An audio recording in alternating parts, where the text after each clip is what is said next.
How's it going, everybody? Welcome to the third episode of What Really Happened. I'm your host, Carter Hall. And quick little announcement before we get into the actual show. Um, I will be moving my podcast to just once a week, and that will be on Fridays. So kind of keep your eye out on that, whatever platform you may listen to, whether that be Spotify, YouTube, Apple Podcasts, whatever platform that may be. I'll be trying my best to do it on Fridays, so keep your eye out on that. So I just want to mention that before we get into the show, and we'll be talking, kind of discussing a little bit about the episode 4 of Falcon and the Winter Soldier, and the big boxing match that's yet to come for Ben Askren versus Jake Paul. So let's get into it. I want to give you that quick little message, and here's what really happened, man. Hope you have a great day. Here we go. Shine that light on me. I'll sit and tell you my stories. Shine on me, and I will find a song. I will sing it just for you. Hello, everybody. Welcome to another episode of What Really Happened, and I am Carter Hall, your host. And it is finally Friday, and that means we're about to get the 5th episode of Falcon and the Winter Soldier. And I know many of you who are big Marvel fans, or just big superhero fans in general, are waiting for this new episode to finally drop. It could be, it's going to be any minute now. It feels like, but by the time you watch this, everybody's going to be probably seen it by then. But this last episode, I finally got caught up, yet with it yesterday, and with the episode 4, the cliffhanger it kind of left on, man, I think it really kept me thinking because, um, it wants you. I don't know about y'all, but for me, it feels like it wanting more, and I think it's all really about to go downhill for Captain America, whether the new Captain America, I should say, and whether if he wants it or not. And the way that he, spoiler alert, by the way, BT Dubs, this is going to be the spoiler episode, so if you haven't seen anything yet, stop watching right now. But nonetheless, yeah, this, the way that season or episode 4 ended, man, that was a crazy thing because, everybody was recording what happened, and, after Lamar died, was killed, I was like, oh my god, what's going to happen? I thought that's what was going to originally end it, like right there, like go to like fade to black kind of thing.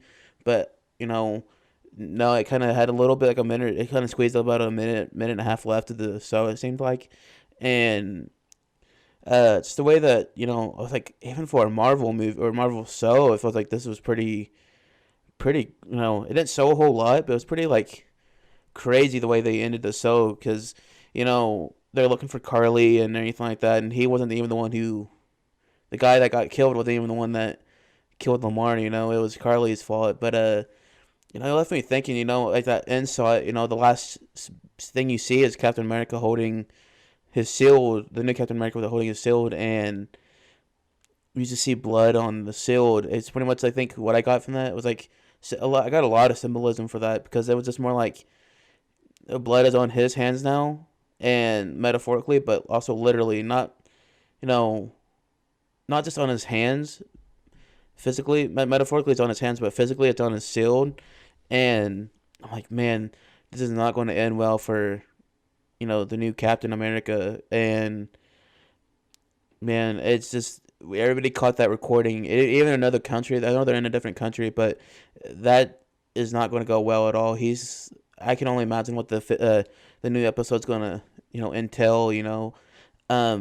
But one thing that kept me thinking as I watched some of these newer episodes, I'm like, the Falcon, he gave up his shield. He didn't want to hold it or anything like that. In the early episodes of it, the first episode, it's kind of getting enshrined or put up into a case. And I was thinking, that's the one that the original Cap gave Falcon. And I was thinking, that's I don't know why I think this. I think about like the little stuff that may not make sense or add to the story at all. But like one of the things was like that shield that Cap, the original Cap held was a piece of the one that was a piece of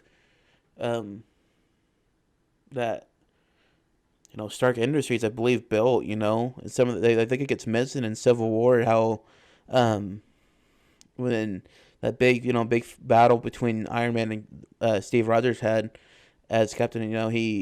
They had that big fight, and as they're walking away, Tony Stark, he's like, "Hey, that's not yours. That's my dad. We pretty much made that.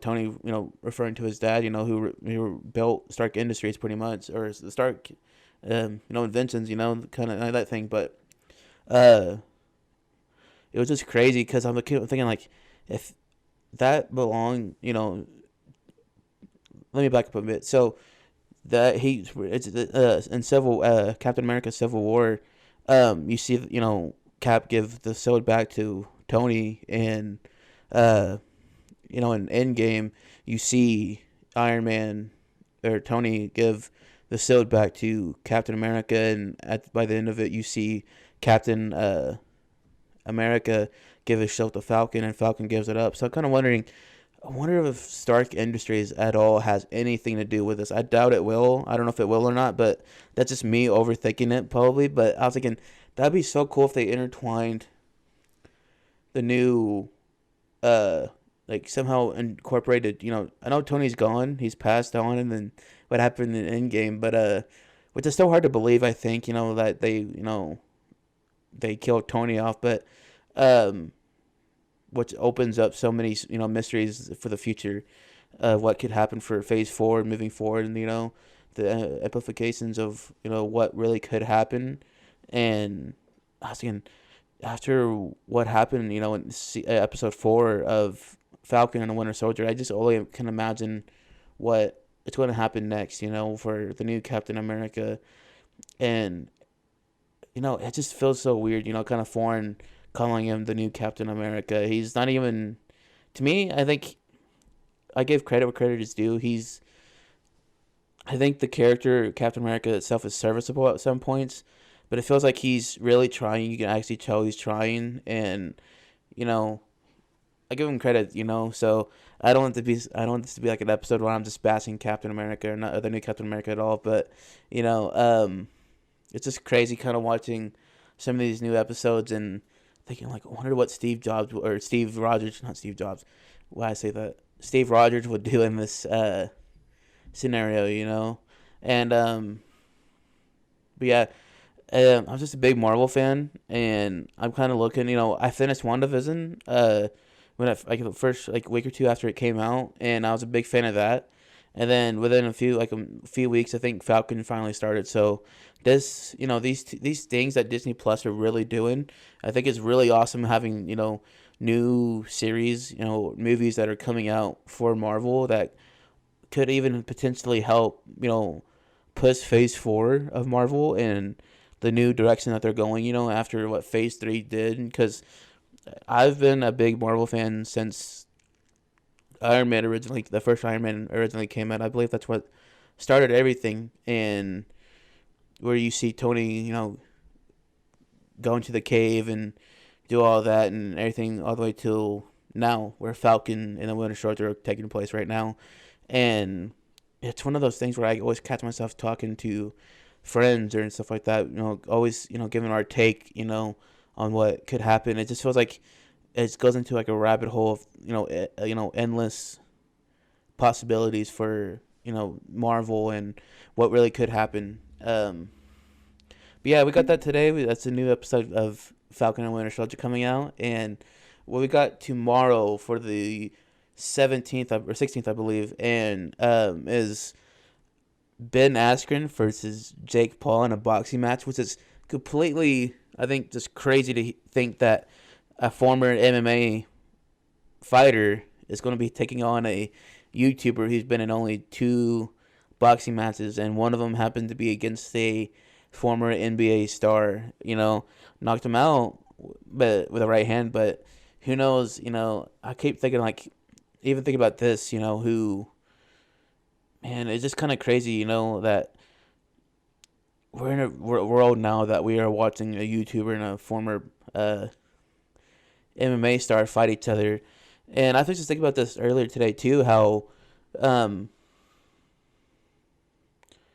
you know, Jake Paul and his brother Logan, got their start, I think, on Vine or YouTube, excuse me, and they made a big name for themselves on YouTube, and you know, they're kind of getting into this world of media, social media influencers and stuff like that, and um, they're Jake was on the same. Just think about it, a YouTuber who made him say name for himself, and he at one point he was on the same boxing card as Mike Tyson, which is completely like unfathomable to think that like a YouTuber who's in his 20s, a millionaire, who's probably possibly a millionaire, and he was on the same boxing match or boxing card, excuse me, of the one of the greatest, if not heavyweights, greatest boxers of all time since before that's Mike Tyson. Before then it was probably Muhammad Ali, who's one of the greatest. It's just crazy that those two are on the same boxing mat, boxing card.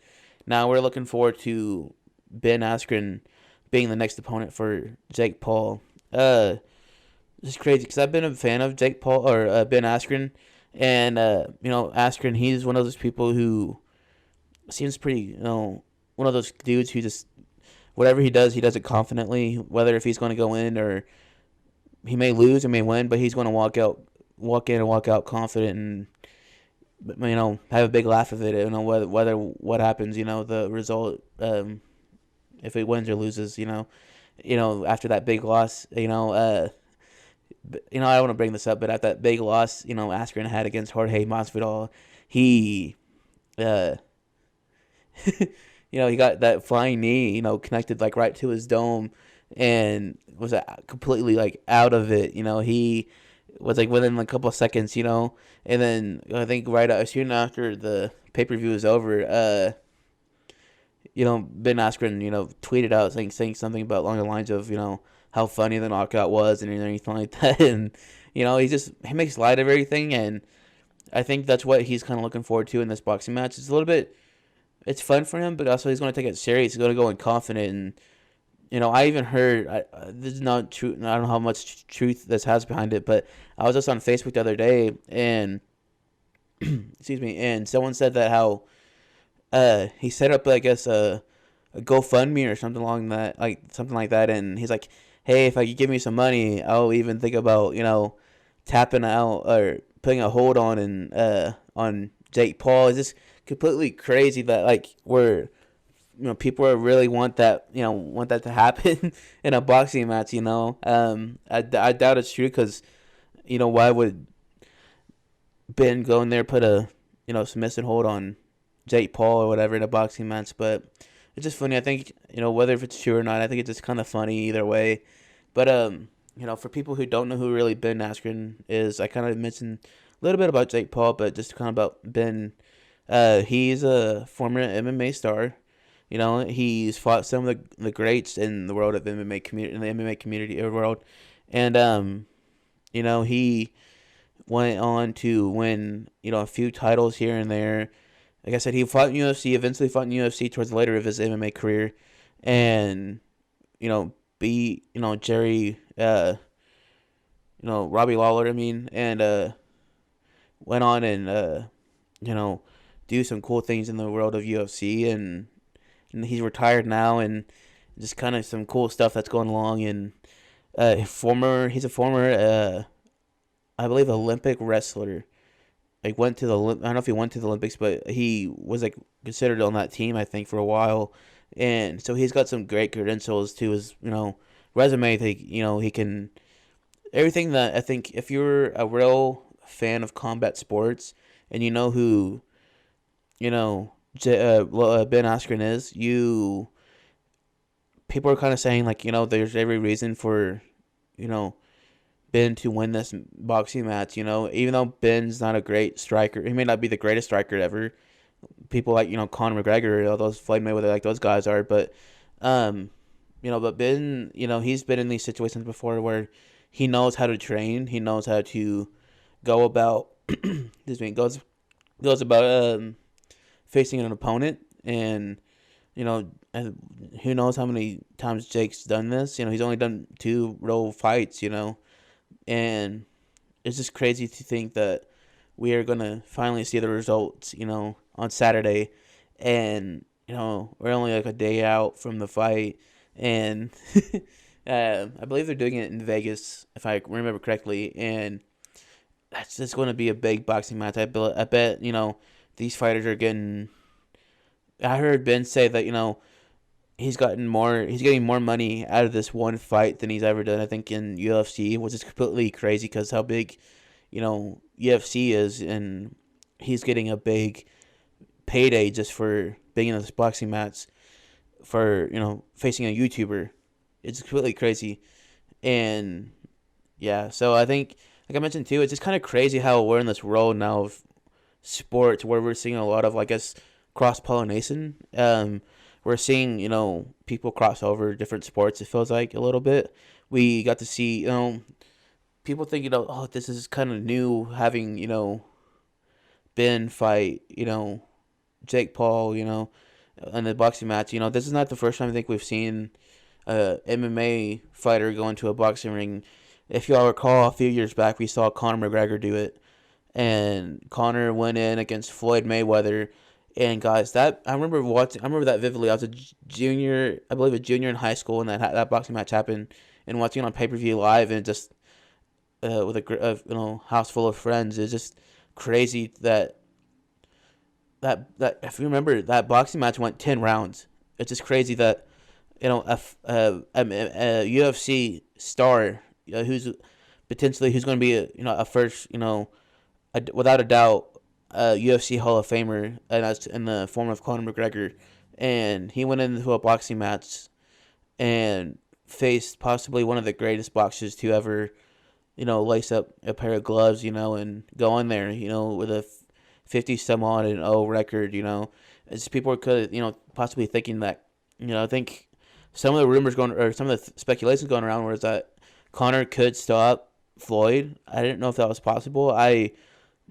When I remember watching that match, I was kind of, intrigued by how Conor could do what he did, and it's just so crazy that he could, one move or one punch and one strike, he could knock out, he could put an end to Floyd's, perfect record. And it didn't, but obviously, I think Floyd, really calculated he really calculated on Conor's weaknesses, and that's what he capitalized on. And he went in there and went 10 rounds, I think, out of a 12 round, boxing match. And I think that really, I think that tells you what kind of boxer that Floyd is, and also the kind of athlete that Conor is, because Conor, who's never been in a boxing match, his whole training regimen is UFC, who can go 3, maybe 5 rounds for a championship fight, and some of these, that kind of tells you what kind of an athlete I believe Conor is, and I'm gonna be honest. When Conor first got started into the UFC, I wasn't the biggest Conor McGregor fan, because I believe it was just, I think, honestly, he's one of those people who I think was just really overhyped, and man, over time, I believe, uh,